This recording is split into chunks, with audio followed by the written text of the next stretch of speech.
My name is Travel Ted and I'm a travelling bear. Today I'm going to tell you a story about the first time I went on an aeroplane with my best friends Ben and Danny. It was still dark when I woke up. Mr. Booker came into the bedroom and sounded very loud and excited when he called out, "Come on children, it's today, time to get up." It was still very, very early though, and Ben, Annie and I were still very, very tired. Mrs. Booker had warned us that we would be tired if we stayed up late, but the night before we had been too excited to sleep because we were going on our first holiday together. Annie was so tired, she didn't wake up the first time Mr. Booker called. She just stayed fast asleep. Ben was awake though, and he was jumping up and down on his bed, shouting, "Holiday, holiday, holiday!" I tried to get up too because I was excited and I wanted to join in, but I couldn't move my legs. I lifted my head, I lifted my arms, I even lifted my shoulders, but I couldn't move my legs. I wriggled to the left and I wriggled to the right, but still, I couldn't move them. I looked down and saw that Annie had rolled over in the night and was squashing my legs under her arm. I did like sharing a bed with Annie, but she rolled about a lot, and I often woke up with her hand on my head or her leg over my arm, and some mornings I even woke up with her smelly foot under my nose. I didn't like those mornings very much. Mr. Booker came into the room again and woke Annie. At last Annie moved her arm, and as I pulled myself up, I could hardly feel my legs because they felt like the stuffing had been squashed right out of them. Soon we were setting off for the airport and Mr. Booker strapped us all into the car. We had watched Mr. Booker earlier trying to squash the suitcases into the boot of the car, and we laughed at him putting them in and taking them out and then putting them back in again before scratching his head and taking them all back out again when they didn't fit. Silly Mr. Booker. There were lots of cars at the airport and even more people. Mr. Booker put our suitcases onto the trolley and I got to ride on the top of the cases as the trolley was pushed through the airport. I liked riding on the trolley and was sad when we had to stop behind lots of other people with trolleys all waiting in a queue. When we got to the front of the queue, the lady behind the desk checked our tickets and Mr. Booker put our suitcases onto a conveyor belt which carried them away to be put onto the aeroplane. There are lots of queues at airports, and as we waited in the next queue, I watched as people walked through a funny machine while their handbags and coats went for a ride on a conveyor belt through another machine. Mr. Booker explained that the machine the handbags and coats went through was an X-ray machine, like the machines they use to take pictures of bones. He said it let the man behind the desk look inside the bags. Mrs. Booker said that the machine that the people walked through was a metal detector. She said the machines were to make sure people did not bring anything dangerous onto the aeroplanes. Soon it was our turn and we all got to walk through the metal detectors. It beeped when Mr. Booker walked through and we all laughed when Mr. Booker had to stand with his arms stretched out wide while a man checked that he didn't have anything dangerous in his pockets.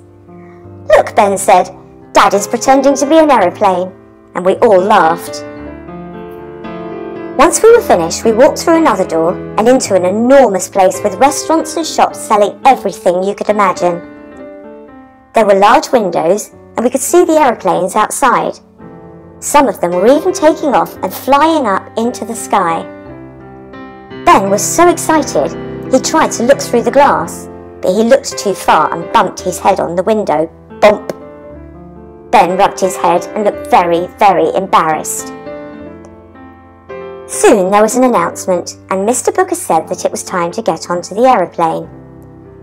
It was very noisy and the stairs up to it were too high for my little legs, so Annie carried me to the top. Inside the aeroplane, I sat on Annie's lap next to the window and Ben sat at the window behind with Mr. Booker. The lady at the front told us to put our seatbelts on and showed us what to do in an emergency. Then we were ready to take off. My little legs were shaking with excitement as the engines whirred and roared, and suddenly we were going very, very fast. And then I could feel us going up, up and up. Out of the window we could see jets sitting around as we went high into the sky, and soon we could see the clouds below. They looked like white candy floss, Annie said, and we all agreed that they did. A little bit later, a lady came with a big trolley and gave us all a drink and something to eat. Ben knocked his drink into Mr. Booker's lap, and Annie and I laughed when she said that Mr. Booker looked like he'd had a naughty accident on the way to the toilet. Another trolley came, but this time it had perfume and jewellery for people to buy, and at the back of the trolley I saw a fellow travel bear wearing a huge grin, standing tall and puffing out his chest. I knew that he was trying to get somebody to like him and buy him. As he went past, I waved to him and whispered what Mrs. Potts had taught me. Just be yourself, you're special as you are, and one day all of your dreams will come true. The little bear nodded and thanked me and then went on his way. Annie and I fell asleep together, but before long another lady woke us up and checked that we were wearing our seatbelts. She told us that it was time to land. I looked out of the window and saw the bright blue sea. Then I saw tiny houses which looked like ants lived in them. As we got lower, the houses grew bigger.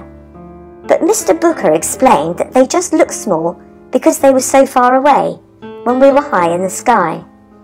He said everything looked smaller when you were far away from it. Suddenly there was a bump, and another bump, and another bump. And then the aeroplane landed, slowed down, and gradually stopped. When we got off of the aeroplane, we had to go back into another airport and wait in another queue to show our passports to the man at the desk. Next, we went to collect our bags, which were going around and around on a conveyor belt. As they went around, I thought that they looked like they were on a fairground ride, and I wished I could get on and ride with them. But Mr. Booker said no, it was dangerous. We all laughed at Mr. Booker trying to chase after our bags as they went around and around. That was the first time I ever went on an aeroplane, and as we left the airport with our suitcases, I realised I had another adventure to add to my diary. So if you're going on an aeroplane anytime soon, remember to take your diary and write to me and tell me all about it.